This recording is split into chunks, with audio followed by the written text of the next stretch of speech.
The sun sank low over the Wyoming horizon, painting the prairie in gold and crimson. The annual town fair was beginning.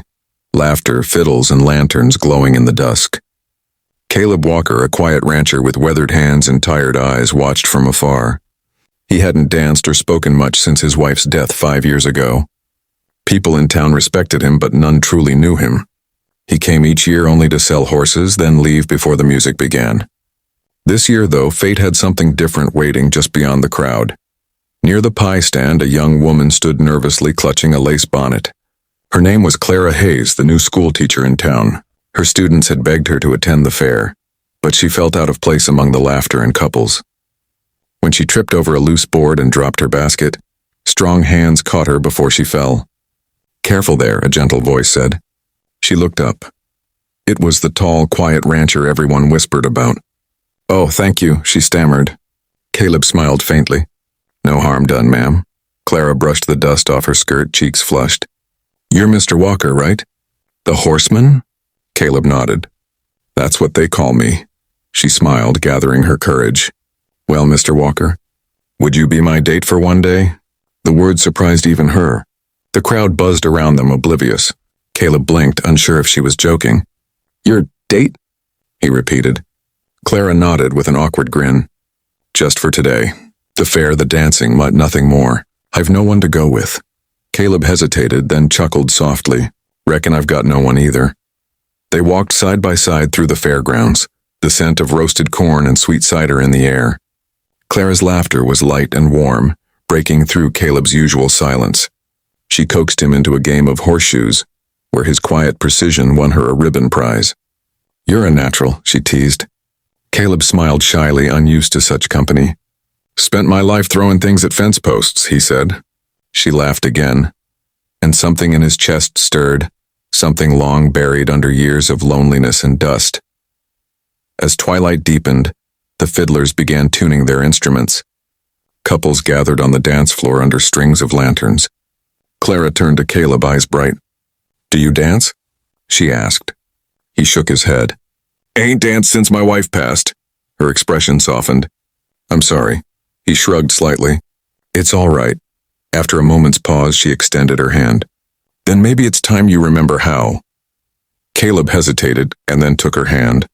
The warmth of her fingers sent a quiet shock through him. The music began, slow and sweet, carrying them into a memory neither expected. They moved awkwardly at first, his steps heavy, hers uncertain. But soon, something shifted. The rhythm found them. Caleb's rough palm held hers gently, guiding her with surprising grace. Clara looked up at him, her eyes catching the lamplight. For a moment, the laughter and chatter faded.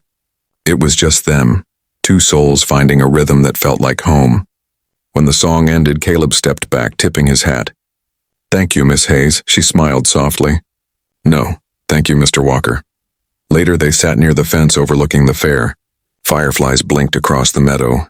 "I used to think the world ended at this town," Clara said quietly. "But sometimes I wonder what's beyond it." Caleb followed her gaze toward the dark hills. "Mostly more dust," he said, then smiled faintly. "But sometimes, if you ride far enough, you find green valleys and peace." She turned to him. "You sound like you've seen it." He nodded. "I have. Lost it too." His voice carried both pain and hope, woven together by time. A soft silence settled between them. Clara reached into her basket and pulled out 2 slices of pie. "Peace might start with apple pie," she said playfully. Caleb chuckled, taking a bite. "Can't argue that." The fair continued behind them. Laughter, music, the creak of wagon wheels. But for a few minutes, the world felt still. Clara looked at him again, studying the lines on his face, the quiet strength in his eyes. "You don't talk much," she said. Caleb smirked. "Words ain't always needed." She smiled. "I think I like that." As the night wore on, a cold wind swept through the plains. Caleb offered his coat, draping it over her shoulders. She hesitated. "I didn't ask for—" "Didn't have to," he interrupted softly. She met his gaze, her breath catching. "You're a kind man, Mr. Walker." He looked away. "Just trying not to forget how." The lanterns flickered in the wind. Somewhere, a fiddle played a slow, aching tune that seemed written just for them. The next morning, the fair was gone. Only dust and trampled grass remained. Clara stood at the edge of the field, holding the ribbon Caleb had won for her. She saw him loading his wagon nearby. "Heading home?" she asked. He nodded. "Got fences to mend." She smiled sadly. "Thank you for yesterday. It meant more than you know." He tipped his hat. "Meant more than I thought it would." She hesitated, then said, "Maybe we could have coffee sometime?" Caleb paused. "I reckon I'd like that." Weeks passed. The rancher began visiting the little schoolhouse after lessons ended. Sometimes he'd bring Clara fresh eggs or flowers picked from the prairie. Other times they'd just sit on the porch watching the horizon in comfortable silence. One evening, Clara asked, "Do you ever think about leaving?" Caleb looked toward the mountains.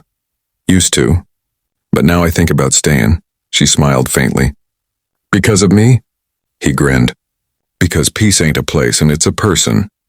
Then one afternoon a dust storm rolled in fierce and sudden. Clara was on her way back from town when her wagon wheel broke. Caleb spotted her from a distance and galloped through the storm, pulling her to safety just as the sky turned black. They sheltered in an old barn, the roof shaking under the wind. Clara trembled, fear in her eyes. Caleb placed his coat over her again.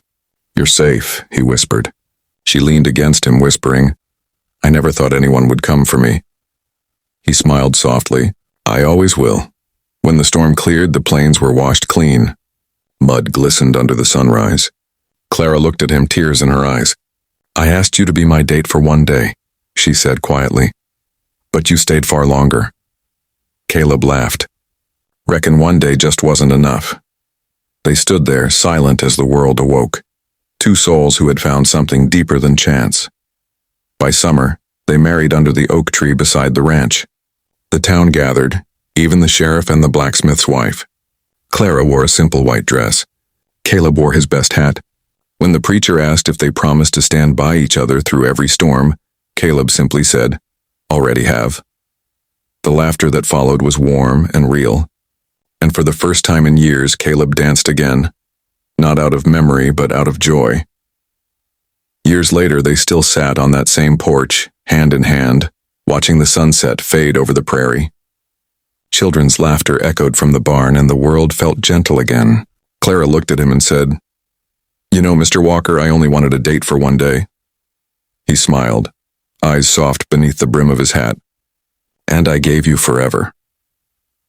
The wind rustled the grass, carrying their laughter across the plains, a love story born from loneliness and healed by kindness under the endless Wild West sky.